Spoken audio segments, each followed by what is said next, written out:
Hey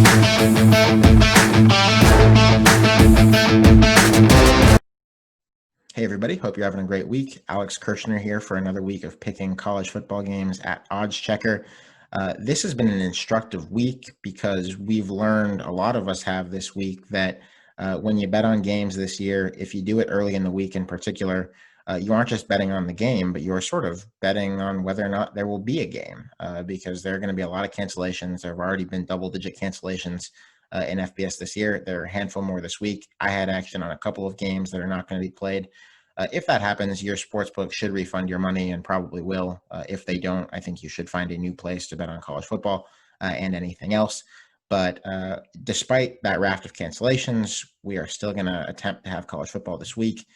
It's slated to be the fullest week yet of this young season. And here we are in week 4, and finally the SEC is in action. So there's a lot to look at. I think a lot of chances to find value. Certainly a lot of things that we don't know and that we're going to learn a little bit more about as we see some more teams play.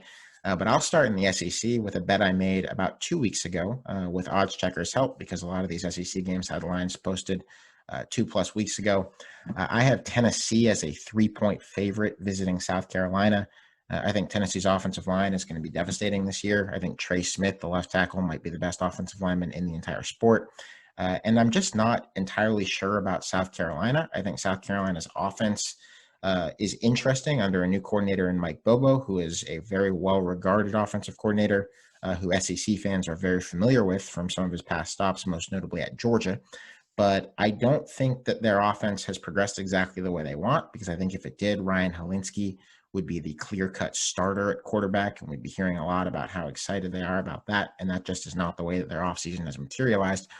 So given Tennessee having a lot back from a team that won its last 6 last year and some uncertainty around South Carolina, I feel pretty good at Tennessee as anything less than like a field goal to make the Volunteers cover. And that's good value for me that I feel okay about.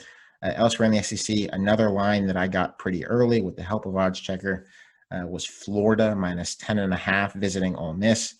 I'm pretty in on Florida this year. I have Florida as a futures bet to win the SEC East at I think +850 or something like that. And I just really like Florida a lot this year.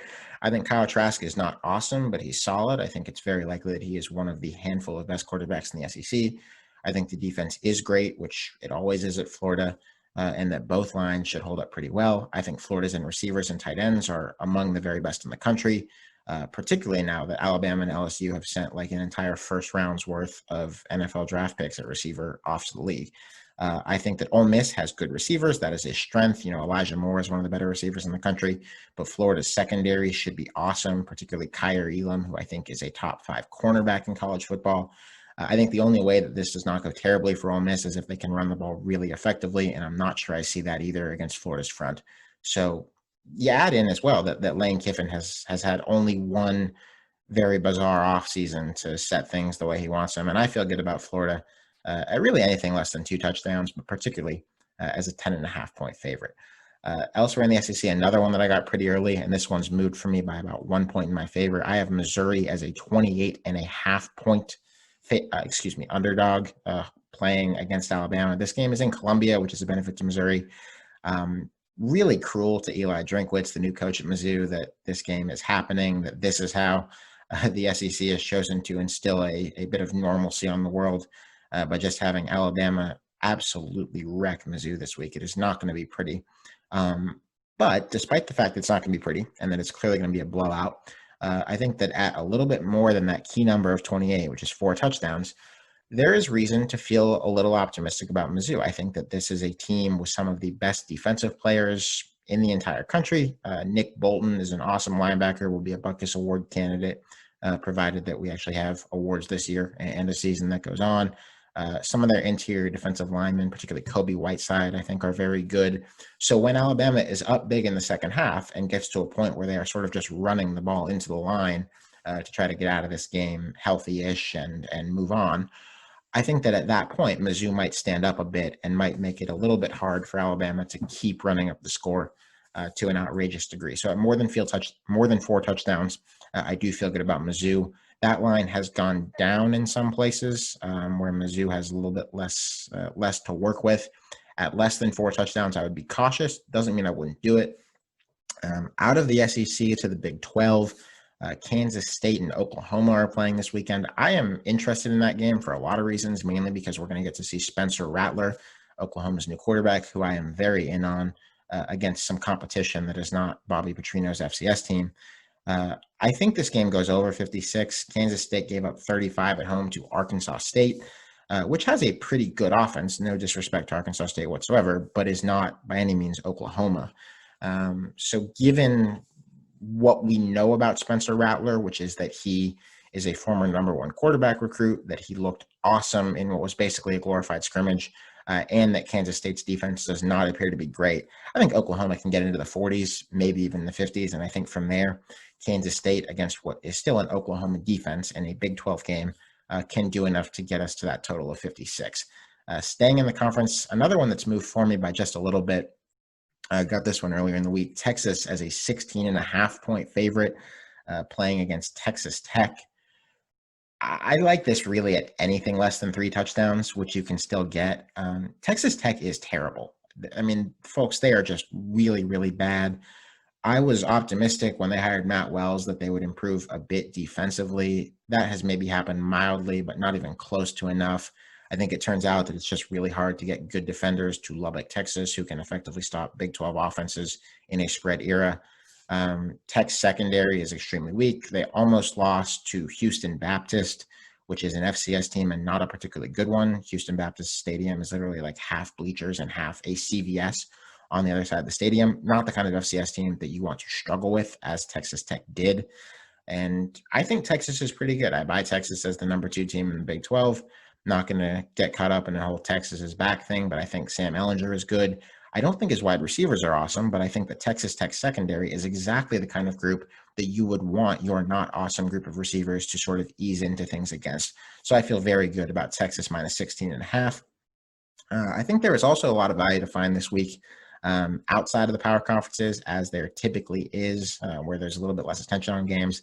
Another line that moved with me, Georgia State plus 1.5 at Charlotte. Charlotte's coming off a coronavirus cancellation against North Carolina, I believe. I would take this this is actually flipped to the point where Georgia State, most of the time now, you'll see them as a favorite in this game, but at less than a field goal, at like minus 2.5. I think they're going to win that game by a field goal or so. I would still take it. Georgia State isn't great, but they gave a pretty good run to Louisiana Lafayette the other week. Of course, ULL is the team that beat Iowa State in Ames to start the year off, and just seems to have a little bit more juice than Georgia State typically does. So I feel pretty good about them. I like, and this is one that I actually just put in, and I've been talking about lines that have moved with me. I wish that I'd gotten this one earlier because I know it was a point better in my favor here. I have West Virginia as a 7.5-point underdog playing at Oklahoma State. This one appeals to me because I watched Oklahoma State play offense against Tulsa last week in Stillwater. It was ugly. Oklahoma State did not move the ball effectively. They had one drive that started at the very end of the game at Tulsa's 2-yard line, and they wound up backing up and kicking a field goal. We don't know a ton about West Virginia. We can't glean much from them blowing out a very bad Eastern Kentucky a couple of weeks ago, but I just don't see it with Oklahoma State. And at more than a touchdown, and with West Virginia, with the very brief bit that we've seen of them suggesting that they at least have things somewhat together in Neil Brown's second year, I feel good about it at more than touchdown. I hope you were smarter than me and got this when it was 8.5 for West Virginia instead of 7.5, but that's not enough movement to scare me off. So I still feel good about the Mountaineers. I have Georgia Southern in another game this week playing ULL, Louisiana Lafayette.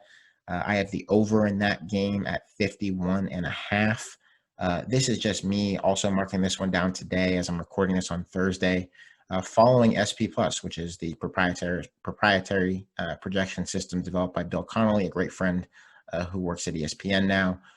That system projects that this is a 59-point game. If I can get a touchdown difference between SP Plus and what's on the markets, I'm going to do that 10 times out of 10, unless there's some really unusual thing that's been brought to my attention, we might find there's something there that is causing that total to be so low in that game.